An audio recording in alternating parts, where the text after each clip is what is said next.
Dari siapa nih? Gue aja kan. Boleh.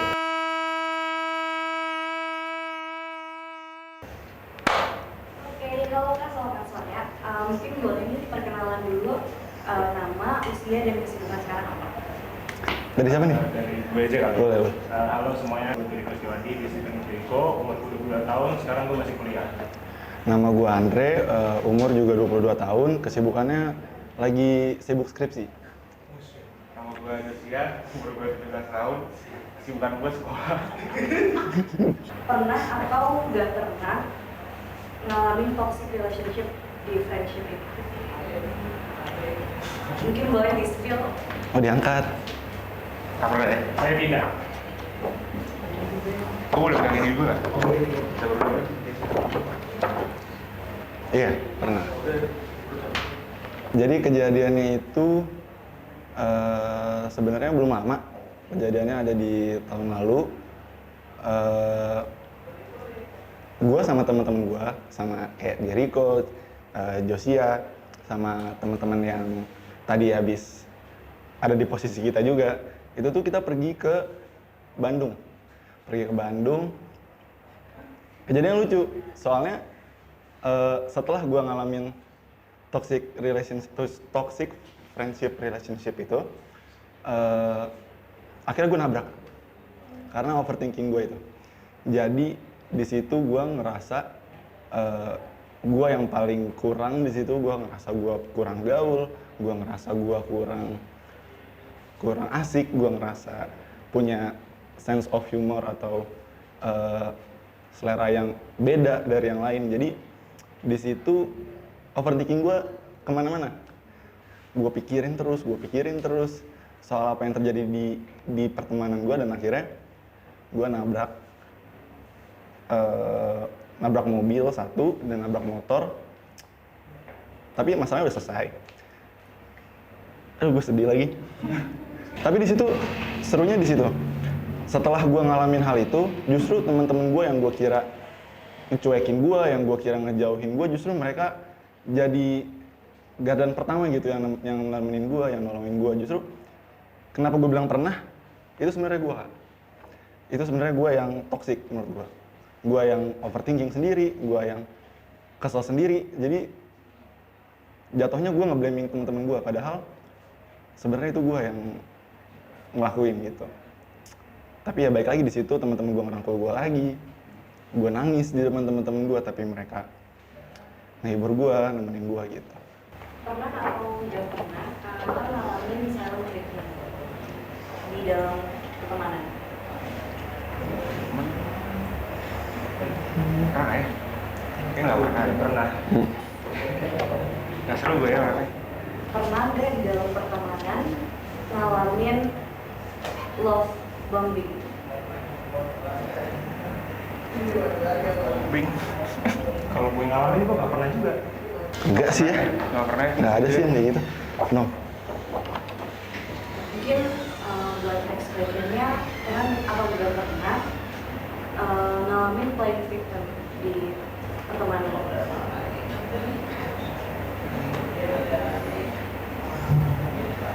Gue juga gak pernah. Gue juga gak pernah. Flat banget ya ternyata kita ya. Gak ada saya karena justru di sekitar kita yang ngelakuin kayak gitu. Betul. Ya.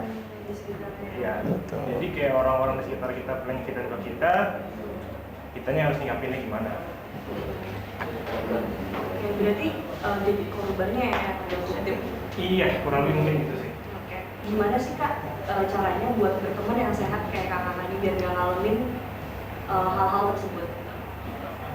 Lu deh, kayak lu belum ngomong dari tadi. Iya, dulu bisa tambahin. Sebenarnya karena gue termasuk yang paling kecil di sini, umur gue masih 17 tahun banget nih, main sama udah pada skripsian segala macem. Jadi sebenarnya salah satu hal yang paling penting itu bersikap dewasa aja sih. Maksudnya kayak lu harus bisa milih mana yang bagus, mana yang enggak.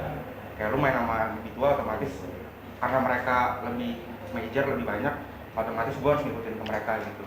Jadi paling pilihannya adalah gue harus bersikap lebih dewasa lagi.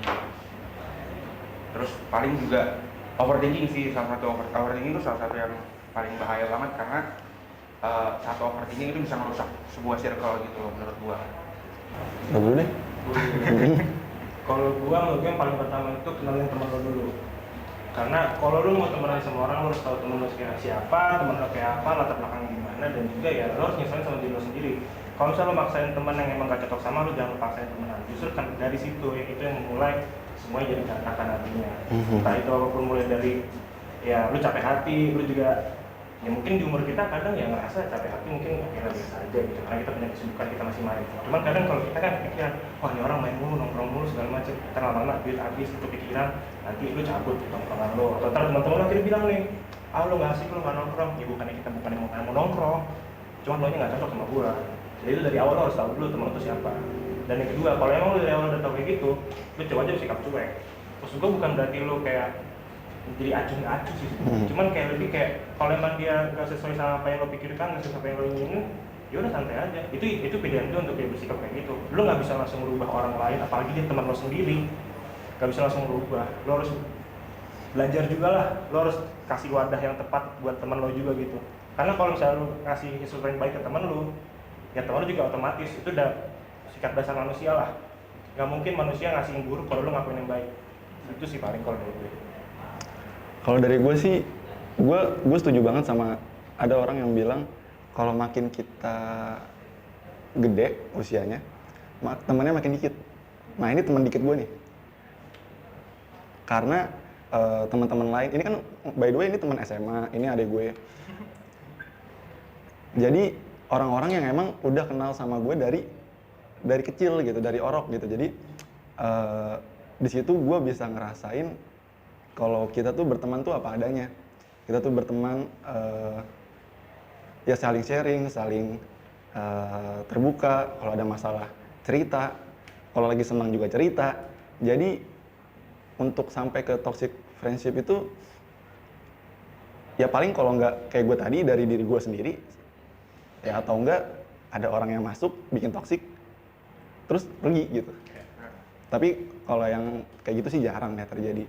Cuman ya baik lagi, semakin gede lo, semakin gede pemikiran lo, gue rasa temen-temennya juga makin orang-orang yang perlu percaya aja gitu. Jadi lu bener-bener, lu kenal pertama ya lu udah bertumbuh bareng aja, belajar bareng semuanya.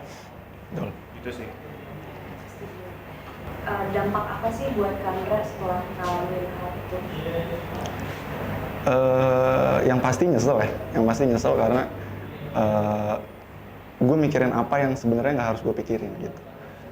Gue mikirin hal-hal yang justru malah ngerusak gue nongkrong jadi males, gue nongkrong jadi takut diomongin, gue takut di ABC-in. Tapi setelah gue berhasil untuk ngelewatin fase itu, gue ngerasa kalau lu punya teman itu nggak selamanya cuma mau ngomongin lo doang tanpa bermaksud untuk memperbaiki lo gitu. Dan di situ yang Jericho bilang tadi, lu bakalan berkembang bareng, bertumbuh bareng karena saling koreksi kayak gitu sih. Karena selama ini sebenarnya kita mencoba untuk biasa aja sebenarnya. Kondisi kayak Andre misalnya overthinking sama pertemanannya dia, sama kehidupan dia, tapi dia nggak pernah ngomong sama kita. Karena dia sempet di saat kita mungkin circle cuma sekitar berenam bertujuh, dia cuma cerita ke gue doang. Jadi benar-benar gue yang ngerasain lah apa yang dia rasain. Gue cuma bisa, karena kalau dari gue pribadi, gue cuma teman lo. Yang punya hidup kan lo juga gitu kan. Cuman pentingnya teman di situ adalah lo cerita, lo ngomong, lo kasih tahu lo kesal lo apaan, lo kasih tahu masalah lo apaan. Dan maksud gue, kalaupun lo punya teman itu banyak banget hal yang bisa lo kasih tahu, mulai masalah pribadi, keluarga, kuliah, sekolah, banyak banget. Dan itu gak menutup kemungkinan buat lo justru belajar. Dan kadang menurut gue jeleknya dia itu waktu itu dia nggak pernah mau ngomong sama orang lain dan dia selalu mendukung diri sendiri. Jadi buat lo semua yang mau punya relationship pertemanan yang sehat, banyak-banyak ngomong sama teman lo sih. Itu yang paling penting. Komunikasi harus lancar. Ya lo manusia wajar lah, lo harus banyak-banyak ngomong sama teman-teman lo juga. Gitu sih. Thank you so much. Thank you.